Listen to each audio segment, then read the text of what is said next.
내려놓고 맡기면 하나님께서 일하신다라는 제목으로 계속해서 주일 마가복음 강해를 하도록 하겠습니다. 오늘 말씀은 두 가지 기적이 기록된 사건입니다. 첫 번째는 이방 여자 수르보니게 여자의 딸에게 들린 귀신을 예수님께서 쫓아내신 사건. 두 번째는 갈릴리 지방에서 귀 먹고 말 못하는 사람을 고쳐서 귀를 열어주시고 혀를 풀어주신 사건. 이 두 기적에 대한 사건인데 이 두 기적을 통해서 우리에게 주시는 메시지가 분명하죠. 수르보니게 여인의 딸을 통해서는 우리의 삶을 주님께 맡기면 우리의 인생뿐만 아니라 자녀도 가정도 주님께서 온전케 하신다. 주님께 맡기는 믿음. 두 번째, 귀와 입을 열어주신 사건을 통해서는 예수님은 우리 인생을 열어주시고 풀어주시는 분이다 라는 것입니다. 이 사건을 통해서 오늘 하나님 말씀을 살펴볼 텐데, 첫 번째 말씀은 온전히 예수님께 맡길 때 기적을 경험할 수 있다는 것입니다. 수르보니게 여자에게 딸이 한 명이 있었는데 딸이 귀신이 들렸다고 성경이 나오고 있습니다. 귀신의 상태, 딸의 상태에 대해서는 자세히 말하고 있지 않지만 성경에 보면 귀신 들린 사람들이 행하는 여러 가지 일들이 있죠. 그래서 성경에 봐서 귀신 들린 사람을 살펴보면 그냥 한마디로 정상적인 삶을 살지 못하는 겁니다. 인생이 괴롭고 무겁고 파괴되는 거죠. 그래서 귀신이 역사하는 사람들의 특징이 있어요. 귀신이 역사하는 사람들은 사실은 그들의 인생이 파괴되면서 여러 가지 양상으로 나타나는데 성격이 괴팍해진다거나 아니면 난폭해진다거나 사나운 거죠. 우리가 사춘기를 지날 때 자녀들이 이제 난폭해지고 사나워질 때가 있잖아요. 그게 이제 그것도 정상적인 범위가 넘어설 때가 있거든요. 딱 그 상태를 보면 압니다. 그런데 참 놀라운 것이 은혜가 임하고 귀신이 역사하면 아이들이 온순해집니다. 성경 그대로예요. 사나운 사람, 예수님께서 귀신이 쫓아졌더니 그 사람이 온전해지고 온순해서 자리에 앉았던 거라사 광인의 사건이 있잖아요. 똑같습니다. 이게 자녀건 어른이든 똑같아요. 그러니까 도를 지나치게 사납고 그러니까 예민하게 반응하면서 삶이 정말 힘들어서 지친 사람들, 조금만 옆에 찔리면 화부터 내는 사람들, 이게 악한 영의 역사가 맞거든요. 그런데 참 놀라운 것은 은혜 받잖아요. 그러면 역사하고 은혜 받으면 하나님 떠나갑니다. 우리가 지금은 가지는 않지만 우리가 몇 년 전만 해도 이제 중고청 여름 수련회를 저 기쁨의 교회 다니엘 캠프에 갔잖아요. 가면 별애들이 다 있습니다. 억지로 막 끌려온 애들이 있잖아요. 그럼 억지로 끌려온 애들은 어떻게든 안 들어가려고 애를 쓰거든요. 선생님이 애걸애걸하는 거죠. 그냥 앉아만 있어라, 앉아만. 그럼 처음에는 그냥 마지못해서 앉아있고 딴짓하고 그렇게 딱 봐도 야 되겠나 싶다가도요. 하루 지나고 이틀 지나고 주변에서 악한 영들이 떠나가는 걸 자기 눈으로 보고 본인에게도 그런 역사가 나타나면 아이들이 한순간에 바뀝니다. 악한 영이 떠나가면 눈물 콧물 흘리고요. 회개가 터져나와서 사람이 바뀐단 말이에요. 그래서 사람의 힘으로 할 수 없는 것들, 이런 것들을 주님께서 하시는데 악한 영이 나타나면 또는 육체의 질병이 이곳저곳에서 나타나기도 합니다. 그래서 악한 영이 우리의 그 약한 부분을 계속 치는 거거든요. 계속해서 육체의 질병이 오면 우리가 갖고 있는 믿음 안에서 그리스도 예수 안에서 건강을 선포하고 치유를 고백하면서 하나님께 맡기고 또 치료받을 건 받고 그러면 되거든요. 염려, 근심에 계속 질병의 노임에 사로잡히면 마귀가 아는 거예요. 아, 얘는, 이 사람은 이게 약점이구나. 계속해서 작은 질병으로 계속해서 그를 괴롭히다가 나중에 그 인생을 무너뜨리기도 하고요. 때로는 가난과 실패를 반복하게 만드는 것, 이런 경우에도 악한 영이 역사할 때가 참 많습니다. 특별히 이 땅을 살아갈 때 이런 것도 있지만 지금 이 시대는 절망과 어둠에 사로잡힌 사람들이 정말 많습니다. 나만 왜 이렇게 힘들까? 나만 왜 이렇게 불행할까? 내 인생은 진짜 소망이 없다. 내가 사는 게 아니다. 늘 어둡고 우울하고 피해의식에 사로잡혀 살거든요. 은혜 받을 때 반짝하지만 여전히 그 사로잡힘 속에 눌려있는 자들이 있다고요. 이게 악한 영의 역사입니다. 여러분, 우리 믿는 사람들에게 악한 영이 역사하지 않는다고 생각하지 마십시오. 예전에 한번 이런 경험이 있습니다. 교회를 오래 다녔던 분인데요. 기도하다가 그분에게 있는 악한 영이 얼마나 강하게 나가는지 이 강단을 막 뺑뺑뺑 도는 거예요. 막 소리를 지르면서 기도받으러 왔다가 그러면서 기도 다 끝나고 나서 저한테 하는 말이 있어요. 목사님, 저에게 이렇게 악한 영이 있는지 몰랐습니다. 목사님께서 말씀하신 대로 맡기고 기도를 받고 맡겼더니 나도 모르게 그렇게 온몸이 막 소리를 지르면서 막 돌아다니는데 말 그대로 제어할 수 없을 정도로 얼마나 사납게 하는지 옆에 있는 사람이 다칠 정도로. 그래서 남자 2명이 꽉 붙잡고 기도를 했습니다. 여성분이었는데 50대 여성분이었는데 그런 걸 경험한 적이 있습니다. 그리고 악한 영이 역사한단 말이에요. 눌린 인생이 있어요. 어둡고 상처나고 대화를 나눠보면 나름대로 이유가 있거든요. 사람이 우울하고 어두울 때는 다 이유가 있어요. 그 오래된 상처와 반복된 어떤 고통, 반복된 아픔, 나를 이해하지 못하는 여러 가지 상황 속에서 그 사람이 오랫동안 짓눌린 것들이 있거든요. 그래서 벗어나지는 못하는 거죠. 그래서 어떤 사람들은 상담을 받기도 하고 또 그에 따른 약을 먹기도 하고 결심하기도 하고, 그런데 안 되는 거예요. 왜냐하면 이게 영적인 것은 반드시 영적인 것으로 해결하지 않으면 그때뿐이고 안 되는 것입니다. 노력하면 노력할수록 더 고된 인생이 되는 거예요. 여러분, 인생은 수고와 노력으로 절대 세워지지 않습니다. 수고와 노력으로 세우려고 하는 인생은 더 고된 인생으로, 더 아픈 인생으로, 정말 원망만 남는 인생으로 바뀌는 거예요. 반드시 하나님의 은혜로, 그 말씀으로 세울 때만 그 인생이 세워질 수 있는 거죠. 그래서 절망의 영들, 또 악한 귀신이 그 인생을 붙잡는 거거든요. 우리가 악한 영을 모를 때는 잘 들어주고 힘내라, 잘할 수 있다, 위로와 격려를 줍니다. 이것도 큰 힘이 됩니다. 좀 어떤 사람들은 초창기 때는 이런 위로와 격려만으로도 일어설 수 있거든요. 그런데 이 병이 깊어지고 인생이 무너지기 시작하면 이게 위로와 격려, 좋은 거지만 그것으로는 안 되는 거예요. 사람의 힘으로는 배후에 있는 악한 영, 그 인생을 붙잡고 있는 더러운 귀신들을 쫓아낼 수 없는 겁니다. 반드시 쫓아내야 됩니다. 참 놀라운 건 진짜 하나님의 은혜가 임하고 예수님의 이름으로 귀신을 쫓아내면 마음 상태가 일단 달라져요. 자기는 압니다. 내 마음이 어떻게 변해져 있는지, 결단이 있고 기쁨이 있고 무엇인가 어려워도 할 수 있다는 믿음이 생기는 거예요. 그래서 그 인생이 바뀌게 되는 것입니다. 이 수로보니게 여자, 이 여자의 딸이 이런 모습으로 무너지고 살아가니까 그 엄마도 얼마나 절망스럽고 얼마나 고통스럽겠습니까? 얼마나 딸을 고치려고 수많은 방법을 썼을 거 아닙니까? 딸을 한번 회복시켜 보려고 많은 사람을 찾아봤을 겁니다. 그래도 해결이 안 되는 거죠. 여러분, 자식이 조금만 다치고 조금만 힘들어도 정말 힘들어하는 게 엄마의 마음입니다.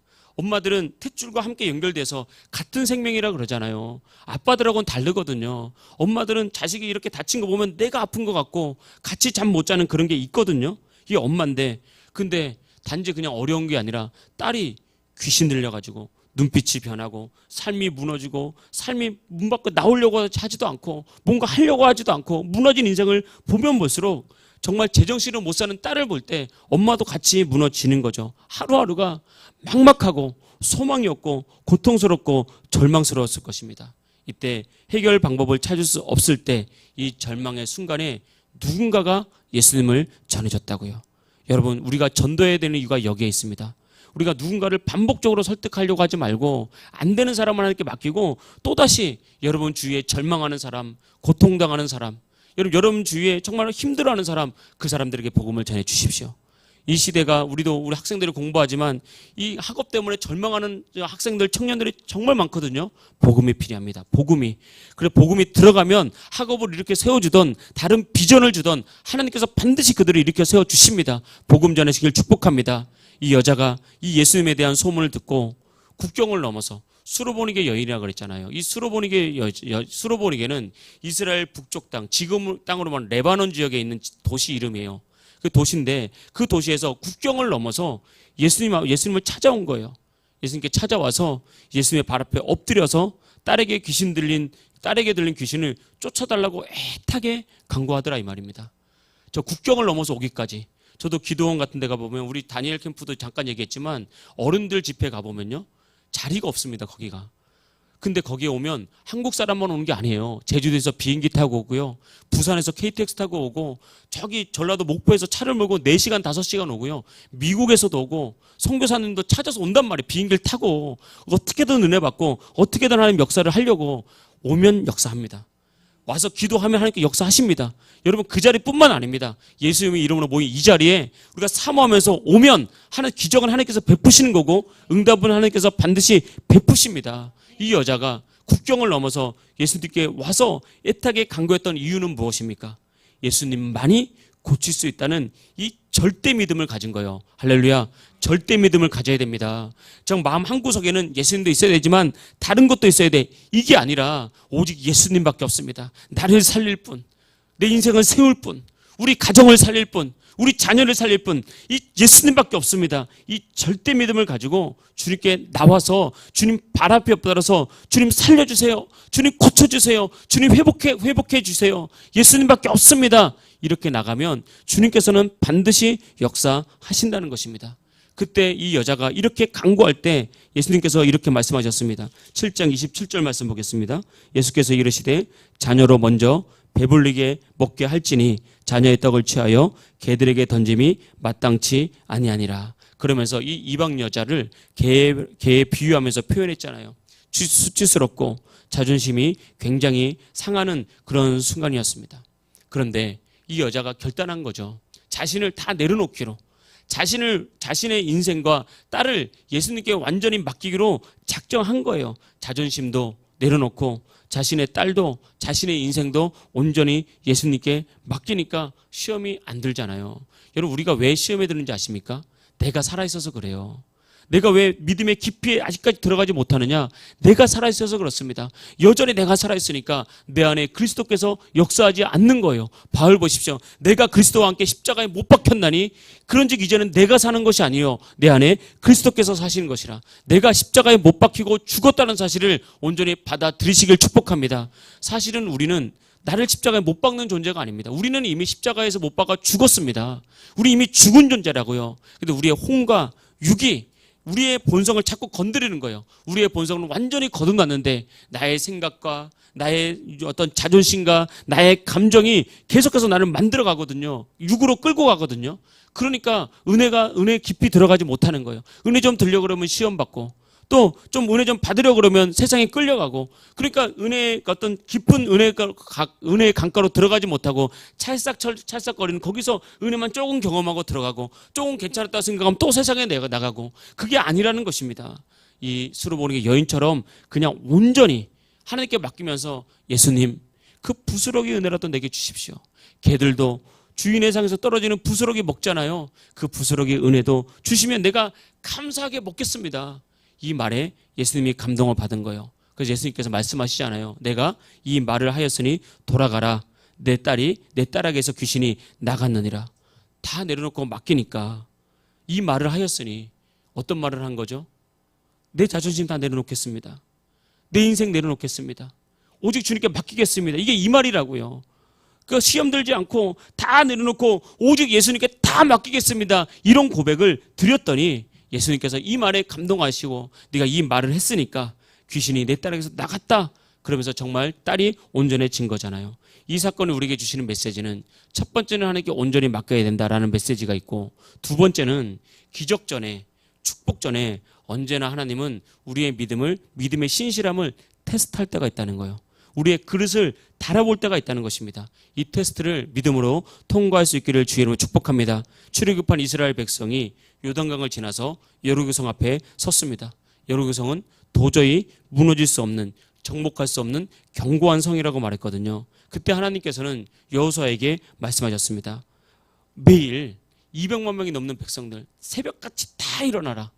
다 일어나서 아무 말 하지 말고 매일 한 바퀴씩 돌고 7째 날에는 7바퀴 돌고 마지막에 믿음의 함성을 질러라. 그럼 무너져 내릴 것이다 라고 말하면서 순종을 요구했다고요. 이성적으로는 이해가 되지 않는 거예요. 어떻게 여리고성이 돈다고 무너지는 것입니까? 이성적으로 이해가 안 되고 정말 아무리 생각해도 이 말씀에 순종하기가 어려운 거예요. 이스라엘 백성들도 불평이 얼마나 많겠습니까? 말이 됩니까? 말이. 그러면서 믿음을 테스트했다고요. 정말 여호수아와 이스라엘 백성이 하나님의 말씀을 제대로 믿는지, 그 말씀에 진짜 순종하는지 이 테스트를 했다고요. 이 테스트라는 이유는 여리고성을 무너뜨리기 위해서.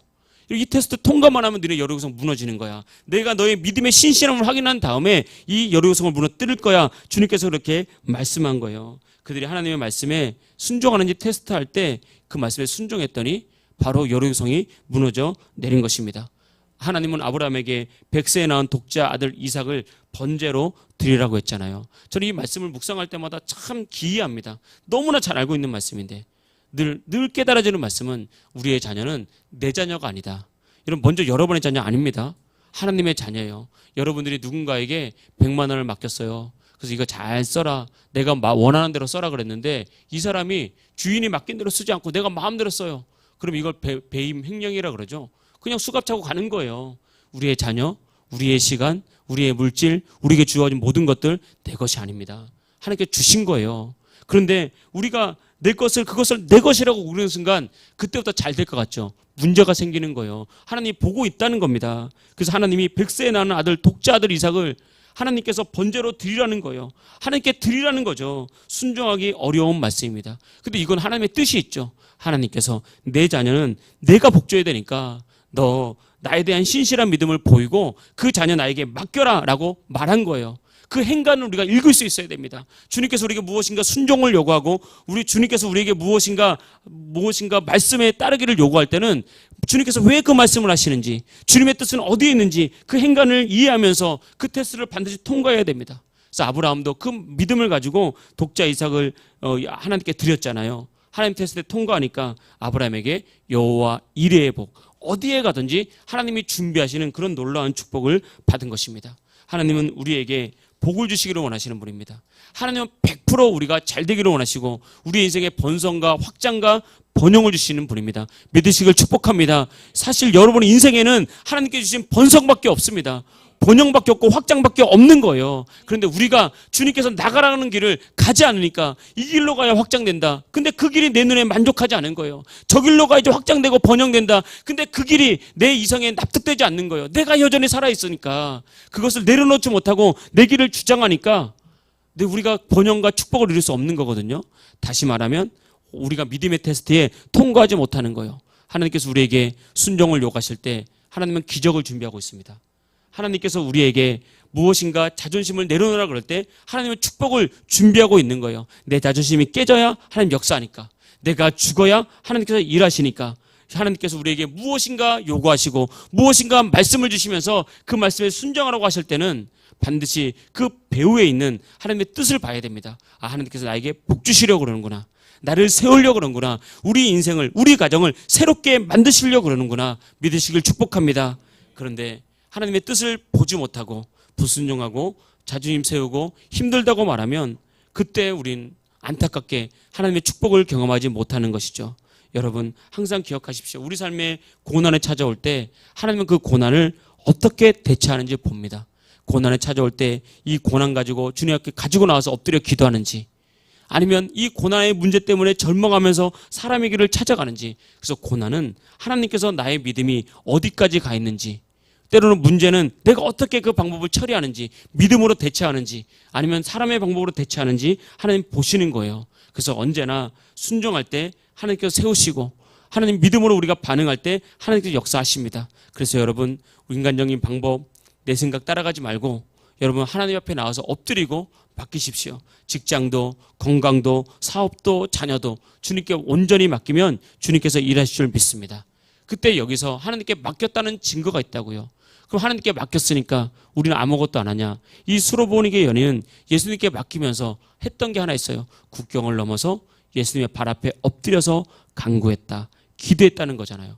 맡기는 사람들의 증거, 내가 진짜 하나님께 맡긴 사람들은 하나님께서 일하셔야 되니까 와서 기도하고 와서 예배하는 거예요. 여러분 맡겼으면 기도하시길 축복합니다. 여러분의 미래를 맡겼으면 미래에 하나님의 인도가 있도록 기도하십시오. 사업을 맡겼다면 사업에 하나님의 복이 임하도록 기도하십시오. 자녀를 맡겼다면 자녀에게 하나님의 은혜가 임하도록 기도하십시오. 이것이 바로 맡긴 사람들의 특징입니다. 내일부터 집중 기도 기간이잖아요. 큰 믿음, 큰 사람, 큰 축복. 여러분 나와서 기도하십시오.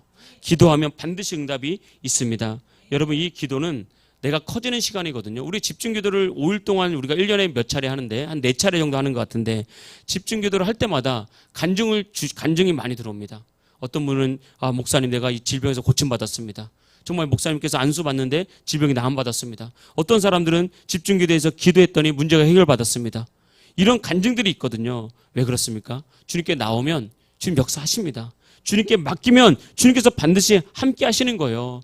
특별히 이번에는 기도하면서 큰 믿음, 큰 축복, 큰 사랑, 큰 축복이라는 주제인데 여러분 내가 커지는 시간입니다.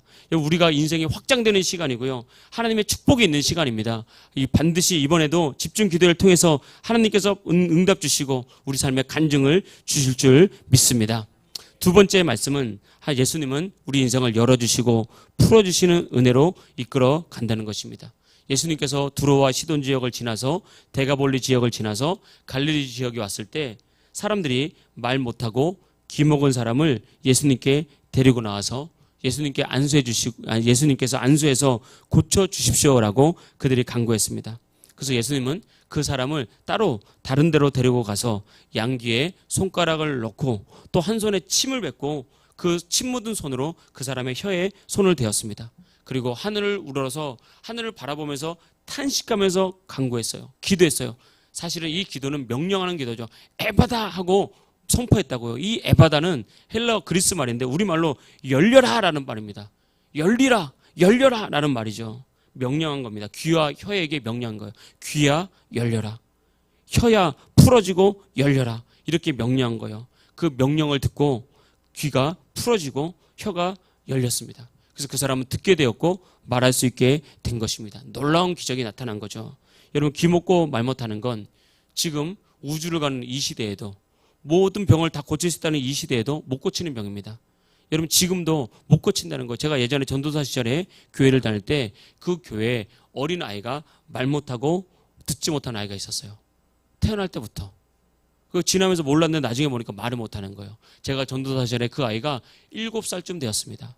엄마가 나와서 그 아이를 놓고 기도할 때마다 얼마나 서글피 우는지, 얼마나 그 아이 가지고 서글피 우는지 정말 기도라는 모습을 본 적이 있어요. 못 고칩니다. 병원 가도 못 고치고 방법이 없어요. 사람이 하지 못하는 것을 하는 것이 바로 복음의 능력입니다. 믿으시길 축복합니다. 하나님께서 고치지 못할 질병은 없습니다. 할렐루야. 여러분에게 건강을 주셨습니다. 그러니까 예수님이 질병에 대해서 명령하잖아요. 믿음을 가지십시오. 우리 믿는 자에게는 말의 권세가 있습니다. 저랑 따라해 볼까요? 믿는 자에게는 말의 권세가 있다. 여러분, 진짜 말의 권세가 있습니다. 우리의 말이 그냥 하는 게 아니고 여러분 정말 질병을 꾸짖고 질병을 향해서 떠나라고 명령하십시오. 그럼 때가 되면 반드시 역사하십니다. 그리고 질병뿐만 아니라 여러분 말로 축복하시고 말로 많은 부분 여러분 삶을 다스려 가십시오. 빛이 비추라고 말하고 안 되는 것은 열리라고 말하고 정말 닫혀있고 묶여있는 인생은 풀리라고 명령하고 선포하십시오. 반드시 하나님 말씀이 역사하실 줄 믿습니다. 질병의 차원도 그렇지만 우리 삶도 마찬가지입니다. 삶을 결박하는 어둠의 영들이 있다고요. 악한 영은 우리의 인생을 막습니다. 그리고 악한 영은 우리의 인생을 묶고 결박합니다. 그래서 우리의 사람의 힘으로는 끊을 수 없도록, 그래서 아무리 노력하고 애써도 열리지 않도록 우리 인생 그렇게 결박할 때가 많다고요. 열심히 노력하고 열심히 돈을 버는데도 계속해서 빚이 늘어가는 사람이 있어요. 모이지 않고 사는 게 힘들고 불행한데 인생이 열리지 않고 진로가 열리지 않고 미래가 열리지 않는 인생이 있다고요. 저는 예전에 보면요, 결혼을 막고 있는 악한 영도 있더라고요. 어떤 한 사람이 정말 결혼을 하고 싶어요. 하고 싶은데 30대 중반 40대가 지나가도 결혼할 사람을 못 만나는 거예요. 그래서 같이 기도하고 그 결혼을 막고 있는 악한 영이 나갔는데 얼마 지나지 않아서 좋은 사람 만나서 결혼하더라고요. 그걸 보면서 인생은 참 힘들구나. 이게 무조건 다 악한 영이 하는 건 아니겠지만 일정 부분은 악한 영들이 결혼도 막고 있구나. 때는 임신도 마찬가지입니다. 결혼했는데 임신이 되지 않아요. 그 병원에 가면 여러 가지 진단을 많이 하죠. 여러분, 여러 가지 진단이 있을 수 있습니다. 의학적으로는 그건 맞아요. 그러나 임신을 막고 있는 악한 영이 있다고요. 성경에 보십시오. 한나도 그렇고 또 세례 요한의 어머니 엘리사벳도 그렇고 또 사라도 그렇고 리브가도 그렇고 임신하지 못하는 사람들이 많다고요. 그런데 이 임신하지 못하는 것도 때로는 그 인생의 기쁨을 걷어가고 기쁘지 못하도록 슬픔을 그 가정에 쫙 펼치도록 악한 영이 역사할 때가 있다고요. 그래서 이 임신하지 못하는 그런 사람들에게도 기도하고 임신하지 못하게 만드는 악한 영이 떠나면 정말 태가 열리고 임신하는 축복이 있습니다. 학생들도 진로와 학업과 공부에도 그걸 막고 있는 악한 영들이 있다니까요. 답답하고 힘들 때는 주님께 기도해야 되는 거예요. 스스로 기도하면서 내가 막히고 답답할 때 하나님 도와주십시오라고 말하고 예수의 이름으로 명령하십시오. 풀어내십시오. 여러분 삶에 있어서 관계에 문제가 생기거든, 친구의 관계가 문제가 생기거든, 여러 가지 어려움이 있거든 축복을 선포하십시오. 그 어려운 문제는 풀어지라고 명령하십시오. 반드시 역사할 줄 믿습니다. 귀 먹고 말 못한 사람을 예수님께 데려갔듯이 여러분, 우리가 예수님께 나올 때 하나님 역사하십니다. 내가 해결하라고 먼저 하지 말고 예수님께 먼저 나와서 은혜를 구하십시오. 이게 신앙의 기본이라고요. 신앙의 기본은 예수님 믿고 구원받은 우리 그리스도인들이 가장 기본적으로 가지고 있어야 될 것은 내가 어떤 문제를 만난다라도 예수님이 답을 가지고 있다. 또 문제가 오면 난 예수님께 나가서 예배하고 기도한다. 이게 신앙의 기본인데 이 시대는 이걸 못합니다. 예수님께서 말씀하셨어요. 내가 다시 올 때 이 세상에서 믿음을 보겠느냐. 이 단순한 믿음. 그래, 문제가 있으면 기도하면 되지. 구하라. 구하는 자에겐 열릴 것이요. 찾으라. 찾는 자는 찾아낼 것이요. 두드리라. 두드리는 이에게는 열릴 것이니라. 할렐루야. 믿습니까? 이게 기도의 기본이거든요. 또 성경은 말하고 있습니다. 너희가 얻지 못하면 구하지 아니하기 때문이요. 여러분, 기도에 응답이 없다는 것은 기도하지 않기 때문입니다.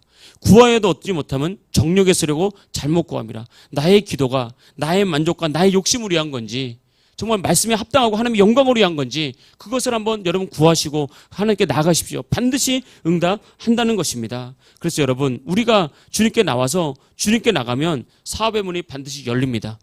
여러분 갑절의 축복 받기를 축복합니다. 여러분 가정에 갑절의 축복이 있고 사업에 갑절의 축복과 확장과 번영이 있기를 주의 이름으로 축복합니다. 맡겼던 물질이 열리길 축복합니다. 건강이 열리길 축복합니다. 기도가 열리길 축복합니다. 기도가 열리길 축복합니다. 기도가 열리길 축복합니다. 기도가 열려야 되는 거예요. 주님께 나와서 엎드려 기도하면 주님께 나왔으니까 주님께서 인도해 주십니다.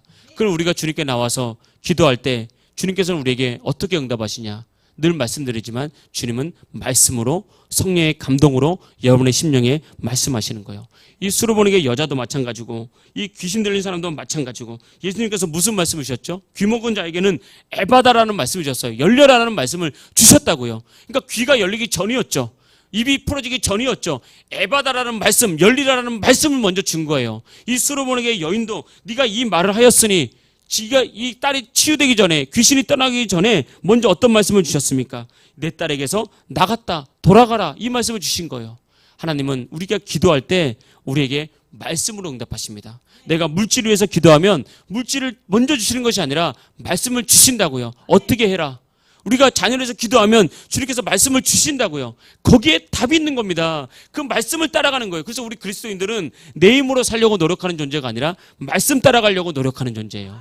말씀 따라가려고 주님께 도움을 요청하고, 주님 내 결단에 부족하니 주님 도와주십시오. 말씀에 순종하게 도와주십시오. 우리 그리스도인들은 힘써 순종하는, 힘써 말씀 따라가는 존재라는 것을 믿으시길 축복합니다. 그래서 첫째, 주신 말씀을 묵상하십시오. 반드시 말씀을 주십니다. 이번 집중기도회 때 여러분 기도해 보십시오. 반드시 주님께서 여러분 심령에 감동과 말씀을 주실 것입니다. 그 감동과 주신 말씀을 흘려보내지 말고 묵상하십시오. 여러분 심령 깊숙이, 그래서 딱 찌르면 말씀이 나오도록, 그 말씀이 생각나도록 계속해서 말씀을 묵상하십시오. 말씀을 되새기고 묵상하고, 때로는 하나님께서 왜 내게 이런 말씀을 주셨을까? 주님 그 뜻은 어디에 있습니까? 때로는 이해가 다 할 수 없어도 그 말씀 붙들고 나가겠습니다. 그 말씀이 역사할 줄 믿습니다 라고 기도하면서 말씀을 묵상하십시오. 두 번째는 말씀을 받았다면 말씀대로 말하기 시작하십시오. 현실을 말하지 말고 말씀을 말하십시오. 내가 너에게 치유를 줬다고 말하면 아픈 것을 말하지 말고 계속해서 치유를 말하십시오. 나는 건강합니다. 여러분 심령 가운데, 여러분 삶 가운데 어떤 아픈 부위가 있잖아요. 거기를 향해서 말하십시오. 떠나가라고 말하십시오. 예수님의 이름으로 고침을 받았다고 말하십시오. 승리를 선포하십시오. 사업장에 가거든 에바다 하고 선포하십시오. 열려라, 풀려라. 여러분 가정에서 들어가거든 에바다라고 선포하십시오. 열릴지어다, 풀릴지어다. 여러분, 그래서 여러분 말의 권세가 있으니 권세 있는 말을 통해서 여러분 인생을 여시길 축복합니다. 마지막 세 번째는 말씀대로 행하십시오. 이것이 우리말로 우리가 흔히 말하는 순종한다고 하잖아요. 말씀대로 행하는 거예요. 뭔가 우리가 순종한다 그러면 내가 하기 싫은데 억지로 한다는 느낌 있잖아요. 그것이 아니라 말씀이 답이라는 것을 알면 담대해지는 거죠. 말씀이 답이라는 걸 알면 우리가 그걸 찾아가지 않습니까? 선생님이 답이 2번이라고 말하는데 왜 우리는 3번을 찍고 있죠? 여러분, 우리 그리스도인데 그럴 때가 많아요. 분명히 주님께서는 답을 알려줬다니까요. 그리고 길을 보여주셨습니다. 내가 답을 모르는 이유는, 내가 길을 헤매고 방황하는 이유는 말씀 따라가지 않고 말씀대로 행하지 않고 내 뜻대로 행하기 때문에 헤매는 거거든요. 말씀에 순종해 보십시오. 말씀대로 행해 보십시오. 반드시 그 말씀이 여러분 인생에 길을 열고 막힌 인생이 풀리고 형통이 여러분에게 임할 줄 믿습니다. 여러분, 이렇게 하나님의 은혜를 경험했을 때 많은 사람들에게 예수님 경고했어요. 아무에게도 말하지 마라. 경고했다고 성경에 보면, 읽어보면, 그런데 경고했다고 그것을 막을 수 있습니까? 막을 수 없어요. 여러분이 간증이 되십시오. 할렐루야. 여러분 증거가 되십시오. 여러분 자녀와 가정이 간증이 될 줄 믿습니다. 여러분 사업장이 간증이 될 줄 믿습니다. 여러분을 통해서 하나님의 영광이 드러나고 복받는 믿음의 자들의 형통이 무엇인지 나타날 줄 믿습니다. 이런 은혜가 저와 여러분에게 함께 있기를 주의 이름으로 축복합니다. 할렐루야. 우리 시간